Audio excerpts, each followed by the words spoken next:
출애굽기 12장 1절에서 14절. 여호와께서 애굽 땅에서 모세와 아론에게 일러 말씀하시되 이 달을 너희에게 달의 시작 곧 해의 첫 달이 되게 하고 너희는 이스라엘 온 회중에게 말하여 이르라. 이 달 열흘에 너희 각자가 어린 양을 취할지니 각 가족대로 그 식구를 위하여 어린 양을 취하되 그 어린 양에 대하여 식구가 너무 적으면 그 집의 이웃과 함께 사람 수를 따라서 하나를 취하며 각 사람이 먹을 수 있는 분량에 따라서 너희 어린 양을 계산할 것이며 너희 어린 양은 흠 없고 1년 된 수컷으로 하되 양이나 염소 중에서 취하고 이달 열 나흔 날까지 간직하였다가 해질 때에 이스라엘 회중이 그 양을 잡고 그 피를 양을 먹을 집 좌우 문설주와 임방에 바르고 그 밤에 그 고기를 불에 구워 무교병과 쓴 나물과 아울러 먹되 날것으로나 물에 삶아서 먹지 말고 머리와 다리와 내장을 다 불에 구워 먹고 아침까지 남겨두지 말며 아침까지 남은 것은 곧 불사르라. 너희는 그것을 이렇게 먹을지니 허리에 띠를 띠고 발에 신을 신고 손에 지팡이를 잡고 급히 먹으라. 이것이 여호와의 유월절이니라.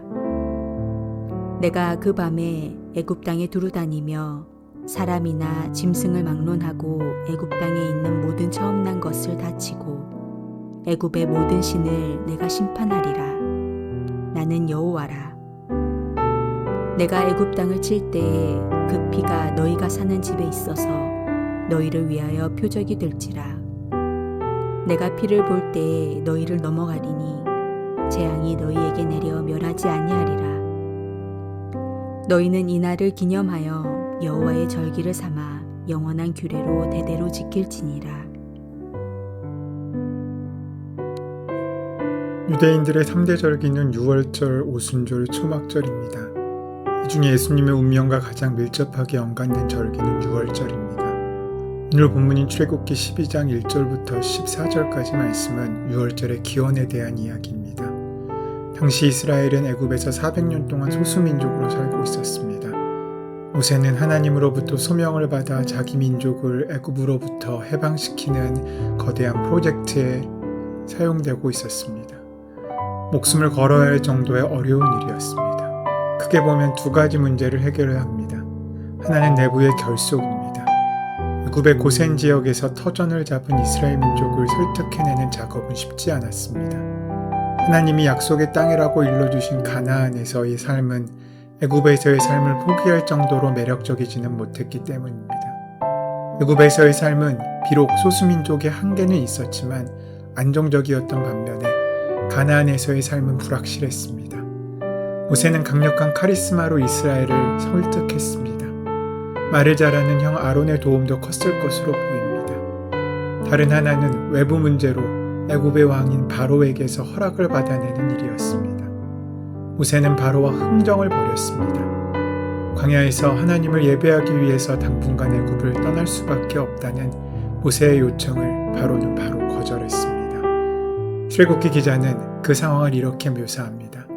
바로의 마음이 완악하여 그들의 말을 듣지 아니하니 여호와의 말씀과 같더라. 하나님께서는 애굽 땅에 재앙을 내리십니다. 다음과 같은 9가지였습니다. 물의 오염, 개구리, 이, 파리, 가축전염병, 악성종기, 우박, 메뚜기, 흑암이었습니다. 바로는 재앙이 내릴 때마다 매번 모세의 요구를 허락했다가 재앙이 그치면 자기의 말을 거두어들였습니다. 이제 하나님께서는 마지막 하나의 재앙만 남겨놓으셨습니다. 가축의 마지와 가정의 장남이 죽는 재앙이었습니다. 떼죽음의 재앙이 애굽 지역에 일어나기 직전에 하나님께서는 모세와 아론에게 어떤 일을 지시하십니다. 이스라엘 사람들이 이 재앙을 피할 길을 열어주시는 것입니다. 아비법 열흘째 되는 날에 이스라엘의 모든 가족들은 어린 양이나 염소 한 마리를 선택해야 합니다. 그것은 흠이 없어야 하고 1년 된 수컷이어야 했습니다. 굳이 수컷이어야 한다고 적시한 까닭은 애굽 땅에 닥쳐올 장자의 죽음을 암시하기 위해서일 것입니다. 물론 다른 이유도 있었을 것입니다. 암컷은 봄이 되면 새끼를 낳아야 했습니다. 식구가 적어 그 재물을 다 먹기 어려운 이들은 이웃들과 상의해서 적절한 분량을 계산해야 했습니다. 그러한 나눔은 공동체의 일치와 화합을 다지는 계기가 되었을 것입니다. 어린 양은 바로 잡는 것이 아니라 잘 간직해 두었다가 열나흘 해질 무렵에 잡아야 했습니다. 선택에서 도살에 이르기까지 나흘이라는 시간의 간격이 있었습니다.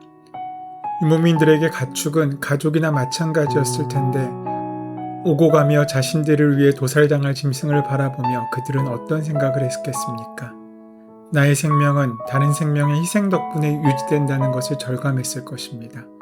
여하튼 그들은 어린 양을 잡아서 피는 양을 먹을 집 좌우 문솔주와 임방에 발라야 했고 고기는 불에 구워 무교봉과 쓴 나물과 함께 먹어야 했습니다. 무교봉은 누룩을 넣어 반죽을 부풀게 할 수 없을 정도로 급박한 정황을 상기시키는 것이고 쓴 나물은 애굽에서 그들이 겪었던 극심한 고통을 기억하게 만드는 것이었습니다. 유월절 음식을 먹을 때는 허리에 띠를 띠고 신을 신고 지팡이를 잡고 급히 먹으라는 말도 마찬가지입니다. 유월절 공동식사는 하나님의 구원 역사를 상기시키는 기억의 매체였습니다. 유월절 음식은 그날 저녁에 다 먹어야 했고 다음날 아침까지 놔두지 말아야 했습니다. 부득이 남은 것은 아침에 태워 없애야 했습니다.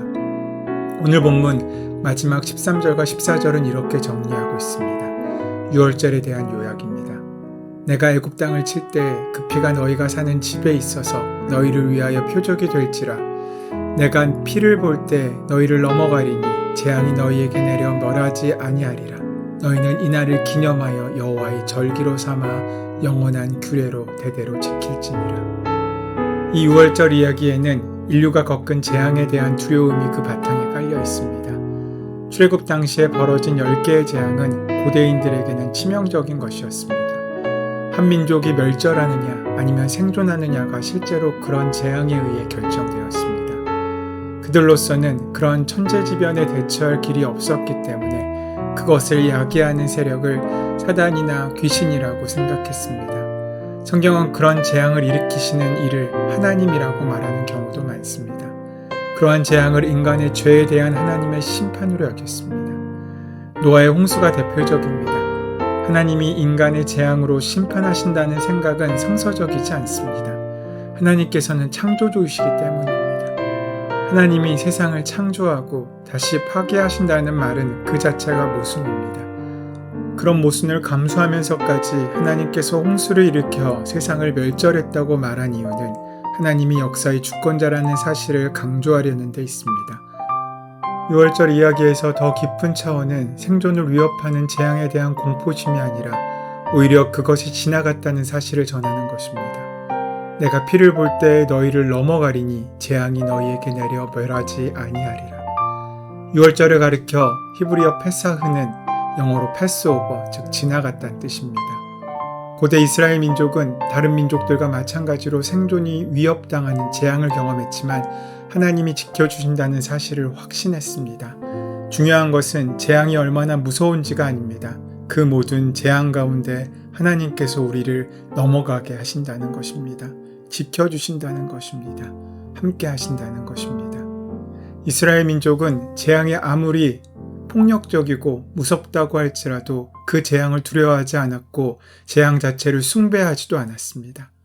완악한 역사도 그들을 좌절시킬 수 없었습니다. 하나님이 죽음을 넘어가게 하셨다는 사실만 믿고 있었기 때문입니다. 너희를 넘어가리라는 하나님의 말씀은 비단 이스라엘만을 위한 것은 아니었을 것입니다. 모든 민족을 향한 것이라는 생각이 듭니다. 우리는 고대 이스라엘을 통해서 하나님을 전혀 새롭게 이해할 수 있게 되었습니다. 하나님은 죽음 넘어 생명의 하나님이시라는 말입니다. 이런 말을 낭만적으로만 생각해서는 안 됩니다. 생명의 하나님을 실감하려면 우리의 생존을 위협하는 것들이 우리 주변에 가득하다는 사실을 먼저 절감해야 합니다. 하나님께서 창조하신 자연의 법칙이 멈추는 순간 지구의 자전이나 공존이 멈추든지 해가 서쪽에서 뜬다면 지구는 생명의 자리에서 사망의 공간으로 바뀔 것입니다. 아무리 문명이 발달했다고 할지라도 우리가 손쓸 수 없는 재앙은 반복됩니다. 오히려 옛날보다 더 많아졌다고 할 수도 있습니다. 옛날에는 말 그대로 자연재해만 있었지만 지금은 인간에 의한 재앙도 많아졌습니다. 요행이 그런 재앙을 다 피한다고 하더라도 늙음과 죽음이라는 재앙은 아무도 피할 수 없습니다. 이런 것들을 생각하면 고대 이스라엘이 유월절 의식을 행하면서 허리에 띠를 띠고 발에 신을 신고 손에 지팡이를 잡고 급히 먹은 이유를 알만합니다. 여기서 곧 떠날 준비를 하지 않으면 안 될 정도로 우리의 실존은 늘 불안하다는 것입니다. 현대인들은 재앙을 추상적으로만 여깁니다. 하지만 우리가 만나는 재앙은 현실입니다. 마찬가지로 우리를 건너가게 하신 하나님의 은혜 역시 현실입니다. 하나님을 믿는다는 것, 하나님과 대면한다는 것은 일종의 백척간두에 오르는 경험입니다. 한 걸음 잘못 디디면 천길 낭떠러지로 떨어지는 아찔한 경험입니다. 백척간두에서는 자신을 지탱해 줄 수 있는 것이 아무것도 없습니다. 오직 하나님과의 관계만 작동합니다. 오늘 본문에 따르면 내가 피를 볼 때 너희를 넘어가리라 라고 말씀하십니다. 이 연약한 우리를 하나님의 완전한 은혜로 붙드신다는 것입니다. 우리의 사는 길이 바로 여기에 있습니다. 우리가 의지할 것이 바로 여기 있습니다. 오늘 하루 우리의 힘으로 사는 하루가 아니라 하나님의 은혜로 사는 하루로 우리의 인생이 바꿔진다면 우리는 어떠한 문제와 어두움과 재앙이 있다고 할지라도 결국에 이기고 승리하는 잔치의 삶을 살 수 있게 될 것입니다. 우리 모두 그러한 은혜를 만나고 누리시는 복된 하루가 되시기를 소원하고 축원합니다.